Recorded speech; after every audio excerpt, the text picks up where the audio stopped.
Well, good morning and welcome to our February Acton lecture series at the Acton Institute here.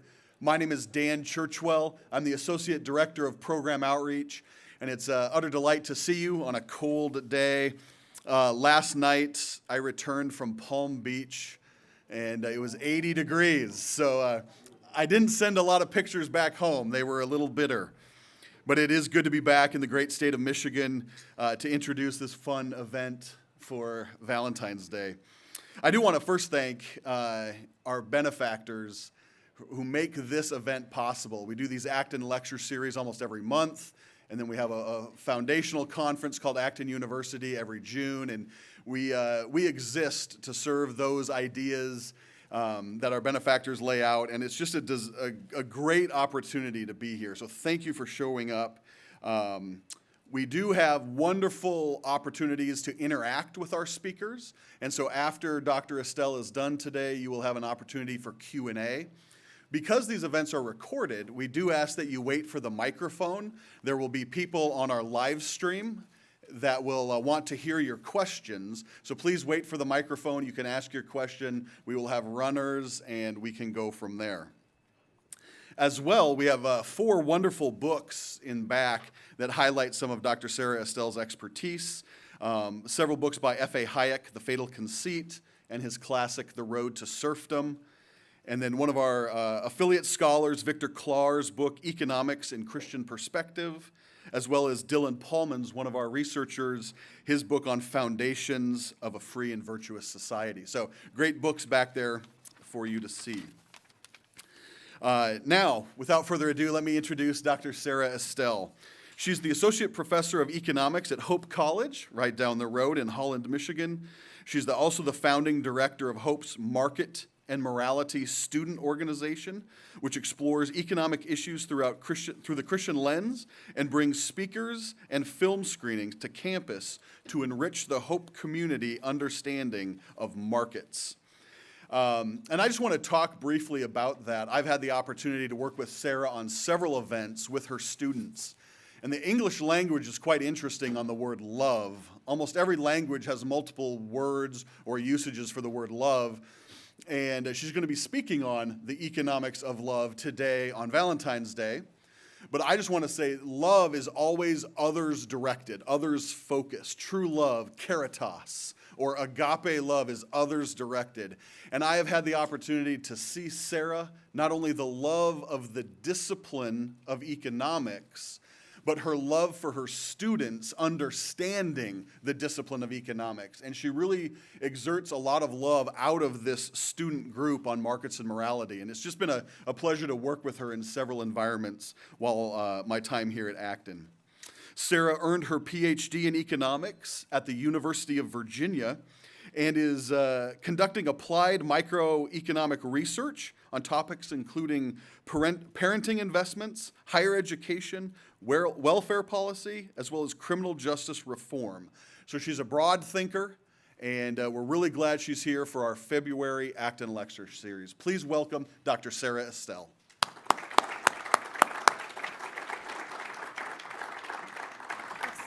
Thank you.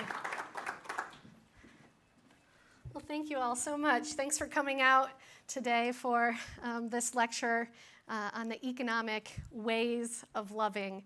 You might have initially thought, what does economics have to do with love? I think the most obvious thing is, who doesn't love economics, right? I mean, isn't this just a natural thought? I'm surprised we don't see more couples here today. This is the most romantic topic I can come up with, right, is economics. It's beautiful. But in all honesty, we should feel the love for economics if we're here at the Acton Institute. They do such a wonderful job imparting sound economic wisdom to various communities and constituencies. So I'm just really grateful for this opportunity. If you're still looking for a reason that economics is readily applicable to love, let me suggest, maybe to the men in the room, this is typically where you're at right now. Have you bought your Valentines? Have you bought a card? If not, Google economics Valentines, and you can find a variety of things, including this romantic gesture that I made to my husband this morning. He's here with us today. The marginal returns of spending time with you will never diminish.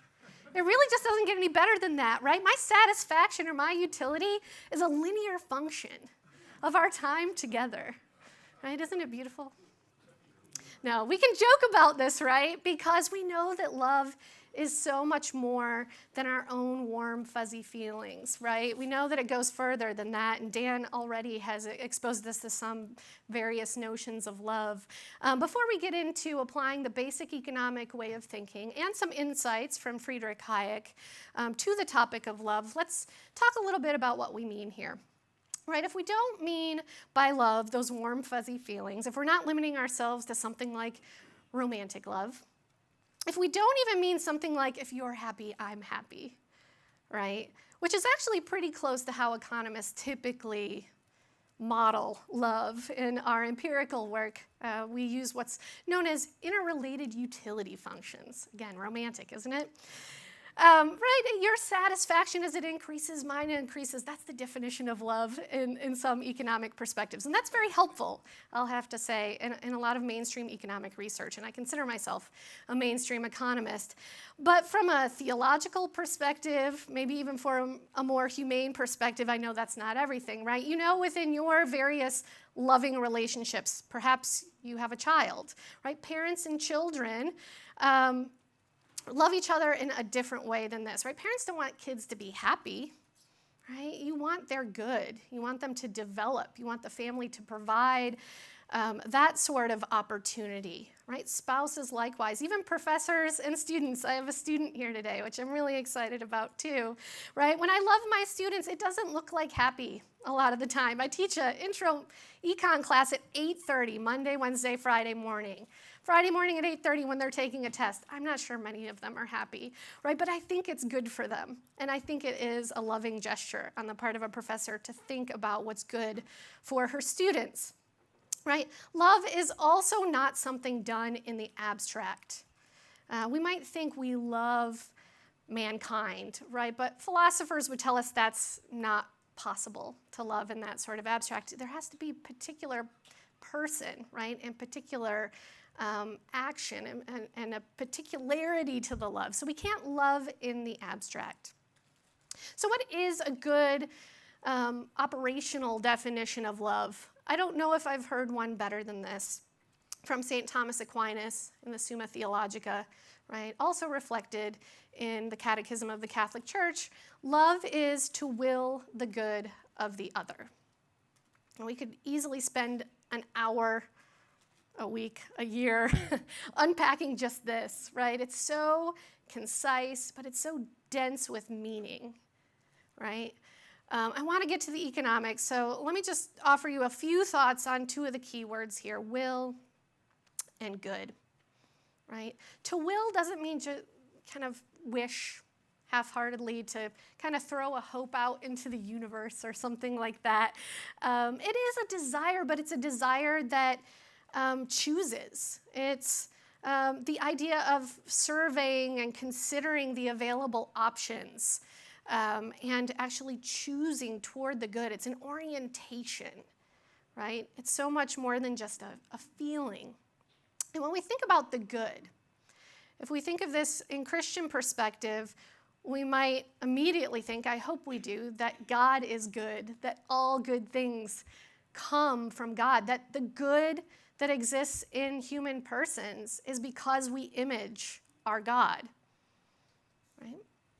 Further, if we think of human good, right, even if we think back to the ancient philosophers, right, we know Aristotle influenced Aquinas a great deal, to say the least. The notion of good in that sense has kind of the end of the person in mind, right? What is their purpose? What have they been created for? What are they intended for? Right? Telos, right? We think of these multidimensional notions like eudaimonia, or what we refer to these days as human flourishing. So to will the good of the other means to choose, to act, to be oriented toward their flourishing, towards their fulfilling of their purpose. Okay, so what does economics have to say about this? I think there are so many applications, and I hope in our time of questions and answers we can get to some of those concrete applications. But what I'd like to do today is kind of outline a theoretical delineation of sorts where we think about, right, the ways of loving and how we might want to love differently in different relationships, in different situations, and not just based on who the subject of our love is. That's certainly important, but what is our relationship with them? And in particular, what do we know about them, right? In order to will the good, we need to know the other. So first, let's think about economics more broadly. One of the tasks I was charged with today, and this is one of my favorite things to do as an economist, is simply survey some of the basic perspectives of economics, right? There are a number of books in back that do a fantastic job of this as well. I think it's always important to start with a kind of first principles lecture of economics, just defining what economics is, right? Many people think economics is about money, right? Or it's about finances or investment or budgeting, or maybe it's broader than that. Maybe it's people's decisions about work, right? But it's financial. It's associated with, quote unquote, the economy, right? But actually, economics is so much more than that. That's certainly part of it, but economics is more powerful than that. It has so much more to say. I think a good starting definition or understanding of economics is simply that it's a study of human behavior. It's really as broad as that. Now, many of our social sciences would claim the same, right? Not just economists, but other social scientists as well would see the scope of their discipline as human behavior. So it's not that economics is one and the same with every other social science. We have our own particular perspective or even methodology to how we approach similar human sorts of questions. I think one unique aspect of economics is that we're particularly careful about understanding cause and effect relationships. Okay, so where this kind of matches up with love and how this applies here is that we want to think about the factors that lead to particular behaviors. We want to understand what are the causes of human action. But we also want to get a better understanding of the effects of human action or policy, right? Various interventions. And I think this is crucial if we're to understand love as effectively moving towards the good of the other, right? We can't just think about our intentions and then, hope that it works out for the best. We actually have to orient ourselves toward the good, and therefore we have to think about consequences.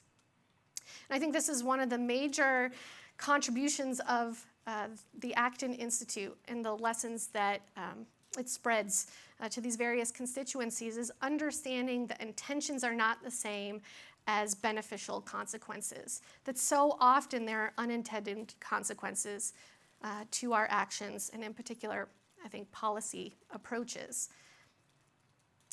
Some more about the perspective of economics that I think is important, right? If we're going to understand human behavior, we want to study it in the context that it actually exists within, right? I don't think economists are known for being optimists, although I tend to think we are, especially Christian economists should be. If we know that man is made in the image of a creative God, there's all sorts of opportunity for creativity and ingenuity and really wonderful things happening. But I think a good economist does have to also be a realist, right? What are the realistic characterizations of human nature and the created order? And so economics, I think, has to start with an understanding of the universal state of scarcity. Okay, it sounds kind of like a downer, right? It sounds like we're saying there's not enough. And in some sense, there isn't enough. But what we mean is that there's not enough to do everything we could possibly imagine, right? We don't have enough resources. Hey, we don't even have enough time in the day, right? Each one of us has 24 hours in our day, and we simply don't have enough resources to do everything we could imagine. Now, this doesn't mean we're not immensely blessed. And again, it doesn't mean we don't have hope, especially Christians. We have a great source of hope in our Redeemer, right? But scarcity still characterizes the world that we operate in today, right? And I think, therefore, should influence the way we think about loving, right? So if we have scarcity everywhere, rich or poor, selfish or selfless, we have limited resources, we have to make choices, right? You had to choose to be here today. You couldn't do everything simultaneously that you could do between noon and 1 o'clock. You had to choose. And therefore, you incurred a cost.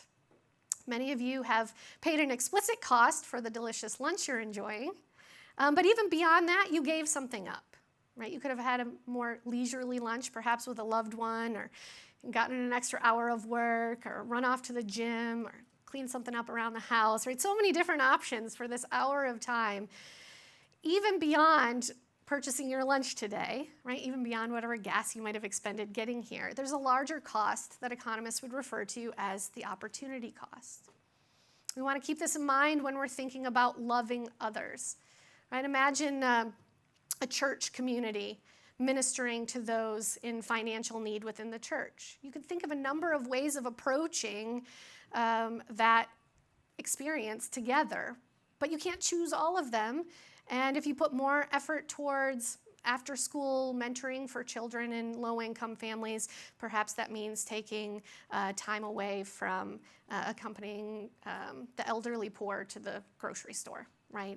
You have to choose. There are costs, and it would be problematic to ignore the costs simply because they're inconvenient. It's part of our reality, and if we're going to love, we want to be kind of eyes wide open about the constraints that we face.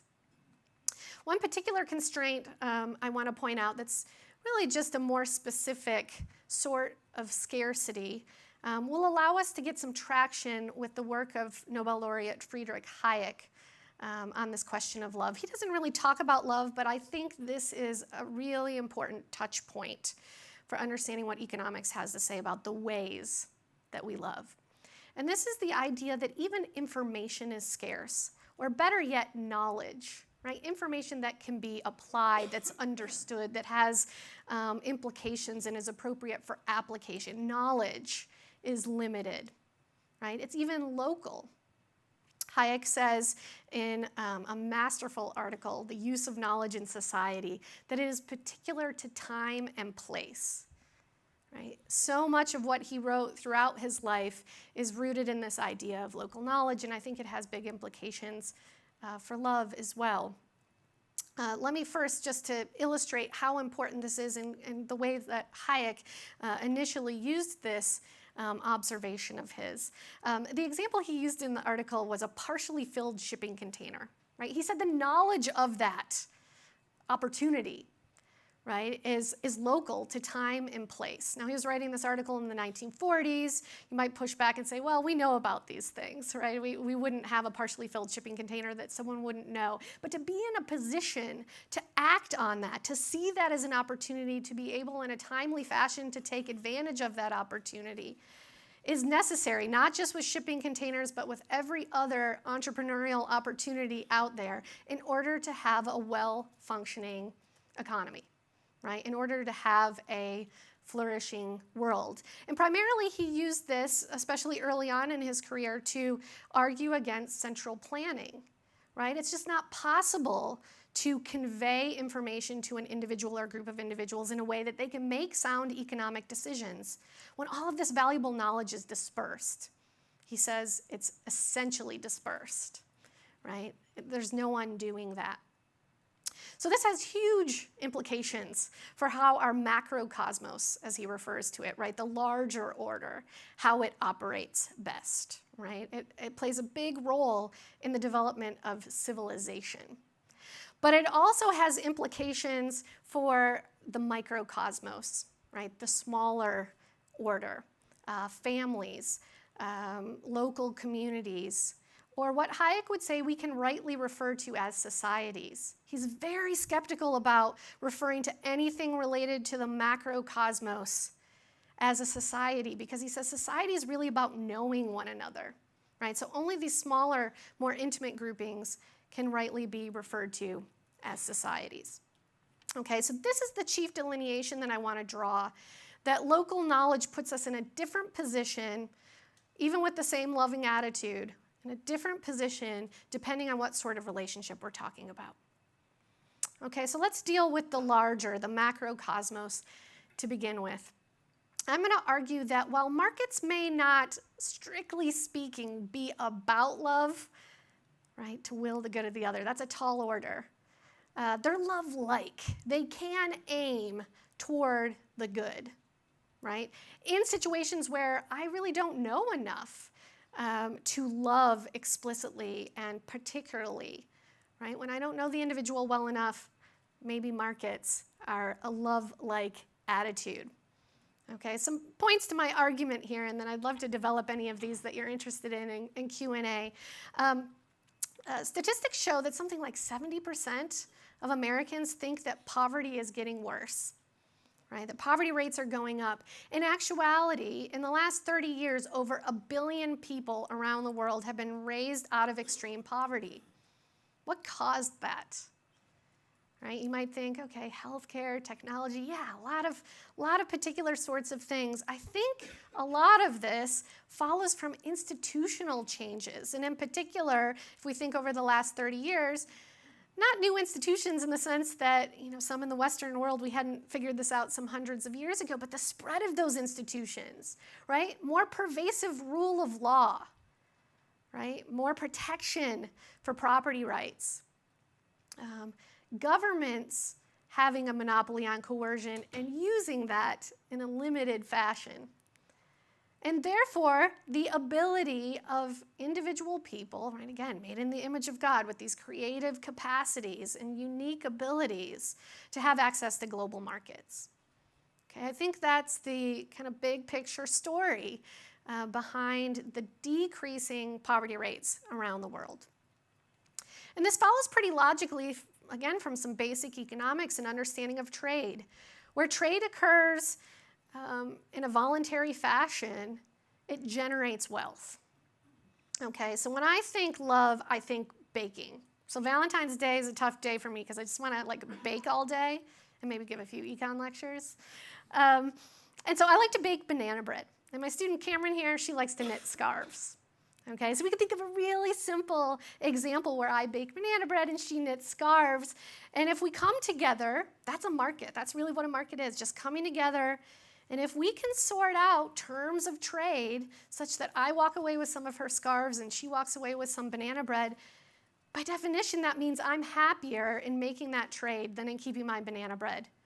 And vice versa, she's happy with the banana bread. And that's real wealth. Right? Economics is not a study of money. It's about real resources and real goods and services we can create with them. That's where wealth comes from. Now you might say that's a really simple scenario, two people engaged in trade, but that is the basic premise to what Hayek refers to as the extended order. We seek out these mutually beneficial trades, and that animates this expansion of this web of kind of service, right? And all sorts of, again, I think web is the best term here, right? That we just have this expanded relationship. Again, not quite love, right? We can't know everyone, especially in our global economy, that we trade with, but I think love-like in that it creates wealth that is valued by people around the world. Okay. Now you might wonder, how does this extend to something like social benefits or socially sound use of resources? Hayek, in that article, Use of Knowledge in Society, argues that the way he wants to pick an economic system, or the reason he's a proponent for markets in particular, is he wants to see a system that makes the best use of that dispersed knowledge. How is it that markets do that? Through the price mechanism. And I know prices might not seem the most, again, romantic topic for Valentine's Day, but they're really beautiful. Prices are really magnificent things, right? Back to baking. I was trying to think of a really timely example of a price change that some of you may have noticed. Are there any other bakers? Anyone run out of vanilla recently? It's the sort of thing I have up in my spice cabinet. I pull down every so often. I don't think about it until I need a teaspoon, and I only have a quarter teaspoon. And then you run to the store. Do you know that in recent years, the price of vanilla beans has surpassed, by weight, the price of silver? Why did that happen? I'll be honest. It's true. You can Google it. It's true. I'll be honest, I had no idea why that happened when I was at the store buying a $20 bottle of vanilla.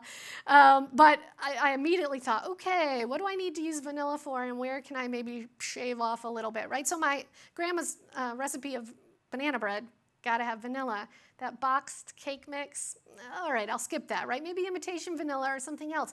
I already, without knowing what changed the price, start to steward, if I can, right? Steward that resource differently. And isn't that what we would want if there was, in fact, a tsunami in Indonesia? If, in fact, there was a political uprising or an increase in the price of labor in these regions that produce vanilla beans? I found out this week they actually hand pollinate, are they orchids that grow these vanilla beans? Within like a 3-hour period on one day of the year. Okay, so there's a lot going on there that I can't possibly understand when I just want to buy some vanilla. But the information conveyed in prices allows me to act as if I know all those things, right? And so when something becomes more limited in supply and the price goes up, I naturally buy less of it. So I have the information boiled down into that price, and I also have the incentive, because that's the price I'm paying when I get to the cash register. I want to be careful with how I use that resource. Okay, this isn't just true for vanilla. This is true for all goods and services that are exchanged in markets where prices are really meaningful, where they're allowed to adjust. And this is the marvel of markets that Hayek refers to, and is really the argument against central planning that he devoted much of his working career, which was most of his life, to arguing against central planning. And I want to be clear, when I say central planning, I certainly do mean socialism and communism. But we lose the marvel of the markets when we have any variety of certainly socialism, cronyism, I would say regulation, price supports, price caps, anything that skews the incentive structures that people face in their interactions is going to impede the real beauty of the price mechanism. Okay? And I think, therefore, has a really detrimental impact on the potential for human flourishing. So these are some of the highlights from economic perspective towards the macrocosmos, if we're thinking about human flourishing. You might wonder, so did Hayek just think markets were the solution to everything? Absolutely not. He warns us in his final book, which is available in the back, The Fatal Conceit, that we wouldn't want market thinking to find its ways into all of our dealings. He says, if we were always to apply the rules of the extended order, right, the macrocosmos, the big, to our more intimate groupings, we would crush them. So we must learn to live in two sorts of world at once. Again, here's the delineation I want to make. We need to operate differently in these two sorts of world at once. So how about the family and our more intimate groupings? If I can get my slide to advance here, I'll tell you about what's similar between families and the more intimate, and the larger entities as well. As we still want to be aware, right? We have limited knowledge. In our families, we don't get perfect reason, right? And we're certainly not perfect in our goodness, right? I don't want to suggest that in our families things are simple. We're still swayed by what Hayek would refer to as an animalistic instinct towards altruism. We still might give a little bit too much credit to our reasoning ability, okay? But there are some big differences, which is that we have actionable local knowledge about people that we're in close relationship with, people in our families, people in our church. I hope the people on our block, right? And most likely we share purpose, and hopefully we have aligned incentives such that we can operate in different ways in the microcosmos compared to the macrocosmos. And so if authority is aligned, right, decision-making, power is aligned where knowledge and the incentives exist together, then we can operate through a so-called central plan, but within the family. This is not unusual, right? We can kind of think, oh, economics supports us doing families the way we naturally do families. Yeah, right. Parents do a lot of central planning. Who does what chore, right? Who's cleaning up the dishes? How do we divide up our time even among spouses in the workplace versus in home production and the like? That can happen without negotiating mutually beneficial exchange rates, right? And having a price mechanism at play. And we can even effectively use altruism because of those aligned incentives and the specific knowledge that we have. So what does this all mean in practice? I think there are applications we can make to a variety of kind of ministry areas, kind of thinking about poverty in general. But let me leave you with 3 takeaways, and then maybe we can unpack this a bit during the question and answers. First, I think Aquinas' definition of love is really helpful in guiding us to focus on flourishing, right? Love isn't about making people happy. It's not about wealth in the sense of riches. It's something so much more multidimensional than that. We want to focus on flourishing when we love. When the relationship in question is distant, right? When we think about loving our brothers and sisters around the world, we're going to do that differently than we love our actual brother or sister, right? Our actual neighbor next door. And I think it's okay to recognize the differences and act in a way that is love-like, right? Willing their good, considering what might be oriented toward their good. And for me, that means supporting property rights, the rule of law, and happily and freely trading goods and services internationally.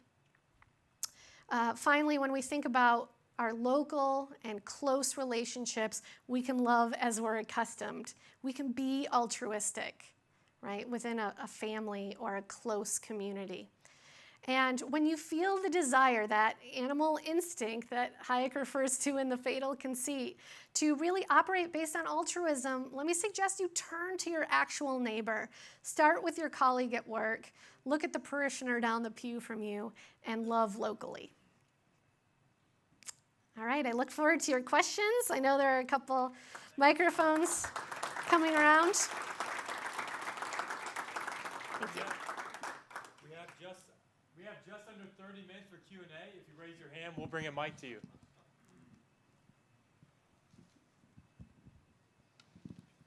I'm just going to sit.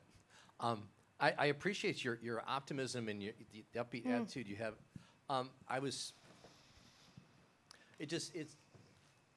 I just read in the Wall Street Journal, they were talking about how 1 billion people were out of poverty, age expectancy is growing larger, everything, and they received nothing but an outpouring of letters to the editor talking how off base and crazy they were.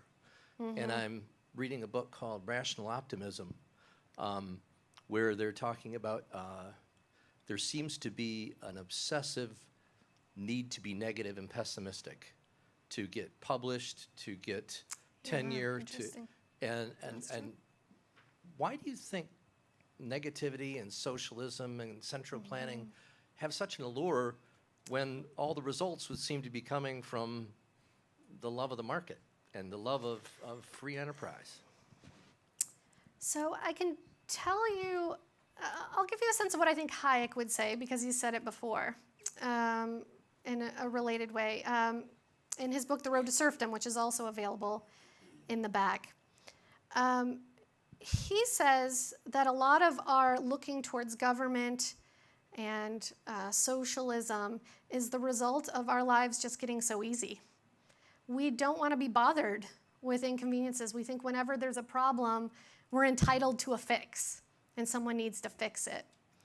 So he argues in The Road to Serfdom that we have lost our understanding of our heritage that has brought about these great liberties and the self-reliance and the innovation and the hard work and all those things that follow, that we've lost track of our heritage and those ideas, and now we just want someone to fix our problems. I can't, right? My life's too hard, even though historically speaking, our lives are easy. Now, this isn't to ignore the fact that there are certainly communities that are left behind by global trade for a time, sometimes for long periods of time.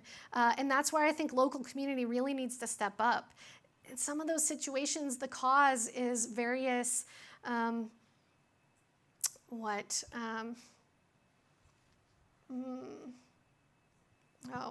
lost a word here, but various interventions that have put a hamper on the price mechanism that can actually adjusting. I'm thinking of coal mining, for example, right, where you just see this large-scale problem, and it's why haven't markets adjusted? Why haven't people moved, for example? Why haven't people moved into new work? There are a number of reasons, and I don't think government is often the answer there. They have plenty of answers. I don't think that it's often the right answer. So I don't want to understate how difficult advances in our global economy can be for some communities, but I do think the answer is in the local community, or in people coming into those local communities that really want to get to know the people, right? They don't see it as a problem, but see them as people. Yeah, thanks.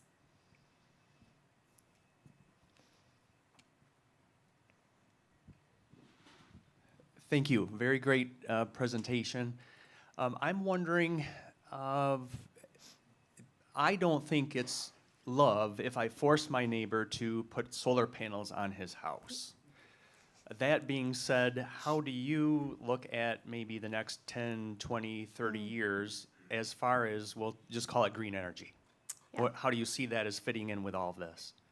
Great question.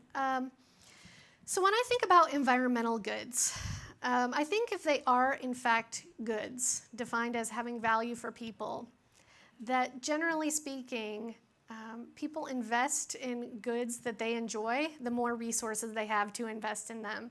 And I think there's empirical evidence to suggest the same, that environmental goods are more abundant where we've met kind of the level of food and housing, et cetera, requirements for survival, where people are more than kind of thriving in various ways in their communities, and they can say, okay, I can afford to care about clean air and cleaning up this river. I think that's an important insight, both in terms of the natural ability of markets to provide environmental amenities. Now, there are tough questions there, and if you want to get into particular markets, one of my favorite resources related to markets and environmentalism is the Property and Environmental Research Center in Bozeman, Montana. I'm not an environmental economist, so when I have a question about the environment, I go to perc.org. And so there are a lot of specific ways of dealing with particular environmental amenities. So I think markets are involved in and can be harnessed in a way that can produce environmental goods. I think restrictions on markets in an attempt to achieve environmental good can oftentimes fall on the shoulders of the last people we would want that to fall upon, right? When you think about, who's burning fossil fuels to heat their homes, proportionally that happens more in poorer countries, right? We have all sorts of options today in the United States of cleaner energy.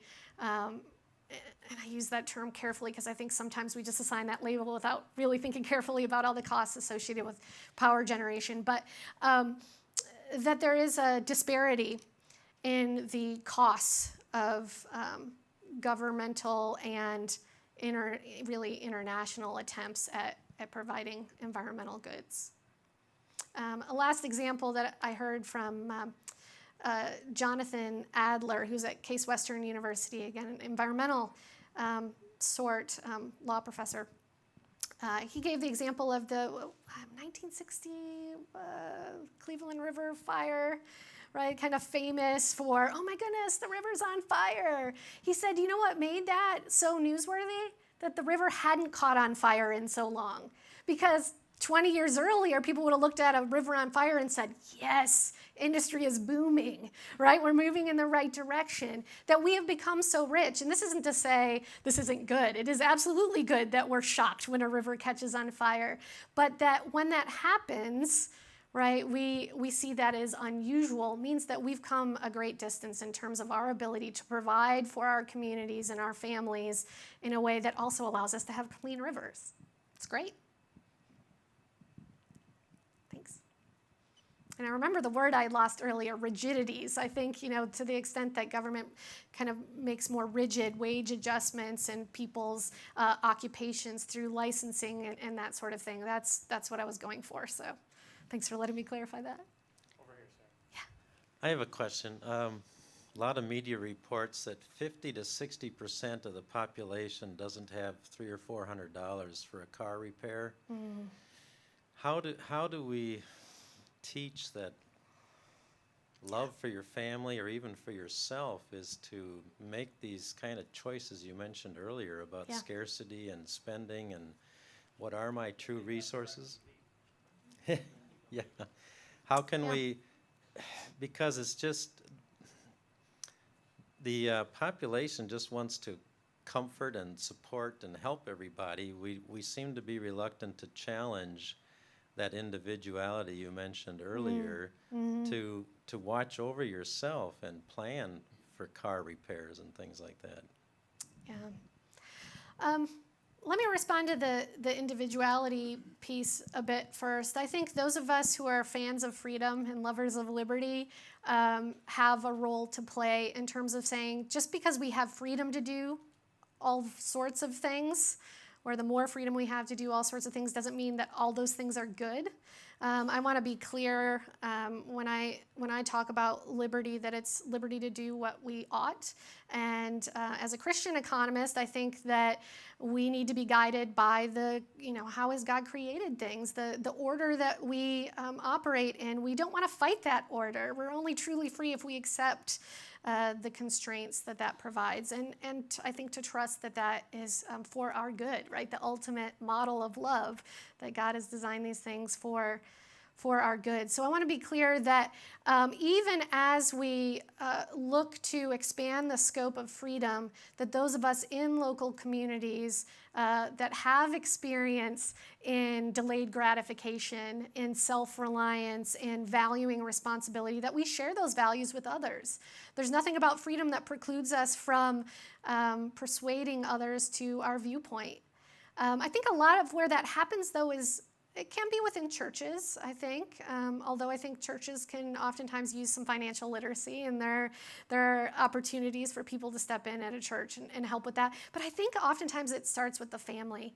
And I think the economist Jennifer Roback Morse has a number of books that reflect upon this, how important strong families are to imbuing these values that are necessary for the flourishing of children as they enter adulthood, and ultimately to the flourishing of the extended order, right? Even Hayek, he doesn't talk a lot about love. He doesn't even really talk that much about families, but he does say that families play an important role in teaching these lessons that are necessary for us to operate within this free exchange of the extended order. Hope that answers your question. Yes, I have a question. The new green resolution has been in the news lately. And do you think it's a good idea to put out a new green resolution and the aspiration, and I would call it an aspirational new green resolution, just because of for its aspirational value? Or do you think we should first do a thorough cost of unintended consequences evaluation before we put something out there for public debate? That's a great question. It gives me an opportunity to say ideas have consequences. So even if it's aspirational, and frankly, this is what troubles me so much about the current political moment and for years in the past, the ideas that people tweet, the ideas that people post online, they influence people's understanding of reality and what they think is possible. I think we have to be cognizant of the constraints we face and the real consequences, as you suggested, a thorough assessment of the consequences. I don't know that we need to take the new Green Deal and kind of break it down line by line and do an assessment. I think we already have a pretty good sense of why these things won't work. I think a book has just come out of the Cato Institute, for example, about why railways don't make sense in the United States the way they do elsewhere. I haven't read the book, but I think if I wanted to know something about it, that might be one place that I would start. I'm a big fan of train travel when I'm in Europe, but you know, when you think about how expansive the United States is and the various places we go by car and by plane, I don't think it makes sense to think so top down. So I don't know that we need to do a real thorough analysis. We need to drill down to the basic ideas that are wrong in the new Green Deal. And maybe we start with the New Deal and think about what didn't go so well there and how it extrapolates on that.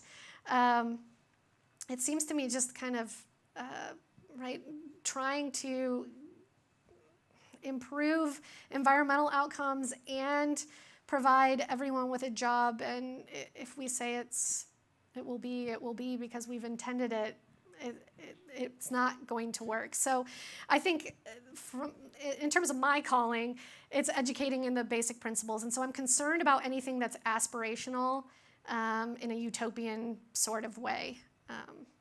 Not a big fan of John Lennon, right? Imagine. I think that's problematic because people can be convinced of such things. Yeah. It's a good question. You mentioned free trade and freedom. Yeah. And while you're talking about that, there seems to be some discussion currently between tariffs that are being imposed vis-a-vis totally free trade. Can you unpack that a bit for us, and why might we be seeing the direction that the current administration is going in? Yeah. I think the reason we see what we do is, again, people putting intentions first and thinking if the problem is people are losing jobs, they say, because of international trade, then what we need to do is reduce international trade. However, I think there's good evidence to the fact that a lot of the shift in the structure of our labor markets is due to automation. And so I think we need to kind of change kind of our target in terms of thinking about what's causing this and then think about the trade-offs. So does that mean we no longer want to have anything automated? I think the main cause of this political tendency, right? Because we don't hear, well, I was going to say we don't hear many people talking about free trade, but it's an interesting thing to hear Democrats talk about free trade in light of, right, Trump moving in the other direction. Kind of interesting in the scope of my whole life. I wouldn't have expected that. But it's really because people think I can identify the problem and simply make it, right, fix it by undoing the culprit. In reality, what happens, and there's a good survey article by Scott Lincecum, who I met here at Acton for the first time a couple years ago. He gave a great lecture. He has a survey article out. I wish I could tell you when it was published, but it surveys the immense empirical literature on trade protectionism and the actual effect it had on various industries, and whether it could save jobs. And across those studies and across industries, the answer is no. What's causing the various shifts in the labor market cannot be fixed by tariffs, cannot be fixed by reducing trade. Furthermore, the effects of tariffs oftentimes are borne by, again, low-income people. Right? When we look at importing goods and services, what does that do? That allows American citizens to have lower priced goods and services because we've expanded the market to where there's more competition across the world instead of just within our country. And so what happens when we reduce the market size? I mean, people aren't fans of monopoly, right? But when we move more in the direction of market power in terms of, Buy American, you're doing the same thing. You're allowing prices to stay at a higher rate than they would be otherwise. And who does that really affect in terms of the day in and day out? Our low-income neighbors. So I think those ideas don't change, but I think in our political moment that it's politically advantageous to note a problem, which really exists, which is structural changes in our labor markets, and try to find a fix that seems immediate and obvious. Unfortunately, it's neither. Yeah.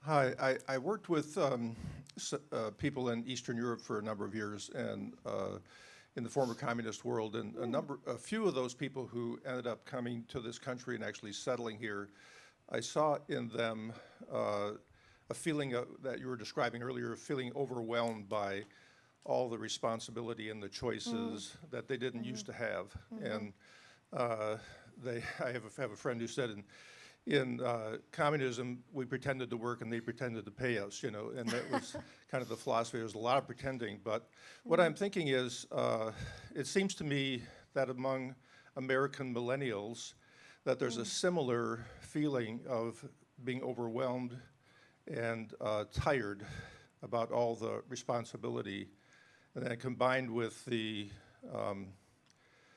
escalating college costs and debt and that sort of thing. You know, there's a reason why there was such a big following among millennials with the Bernie Sanders campaign and that sort of thing.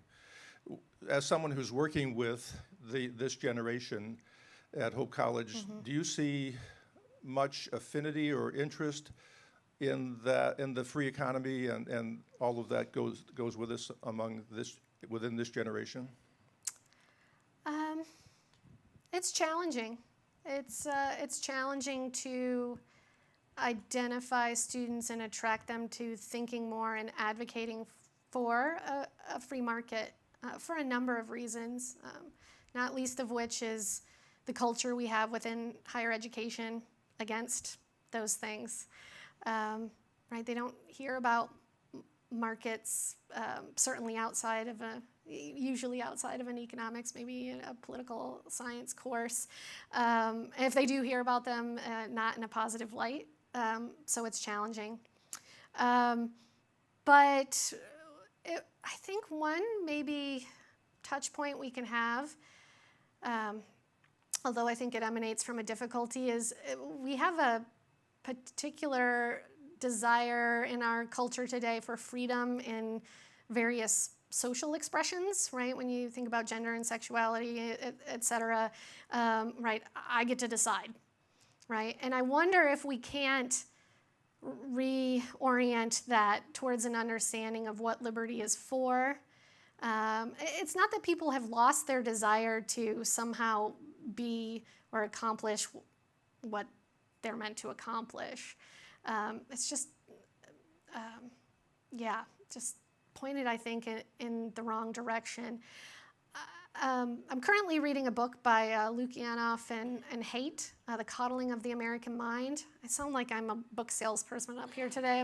I hope that's a good thing. This is, again, I think part of my calling, even with my students, I'm constantly saying, oh, you should read this. But I'm finding it really helpful because it talks about some of the reasons they would say that young people, and we're even past millennials now, right? The millennials could be our bosses. Young people today are, because of good intentions of parents, but really bad ideas, are being coddled. Now, they're not pointing at the young people as somehow flawed themselves, but we've been using some bad ideas. And one of the chief bad ideas they point to is forgetting that young people are anti-fragile. And anti-fragile doesn't just mean grit, like they have an ability to deal, right? I don't know if you know this. Sometimes young people say like, oh, I can't deal, right? This is a thing now, I just can't deal. No, it's not just that they have grit and they can deal, that they can handle different situations and confront challenges. Anti-fragile means they must. It's the idea that the human person really is needs to face challenges and overcome them in order to be developed. And so I find that a really attractive theory towards what we're confronting in higher education with our students, and kind of just gives me a greater appreciation for what a professor and community members, I mean, you can do this with young folks in your churches and in your families too, what it looks like to encourage students to see their potential and face challenges because of their potential, not to skirt those challenges. I think we have to learn that we can overcome challenges before we can deal. Yeah.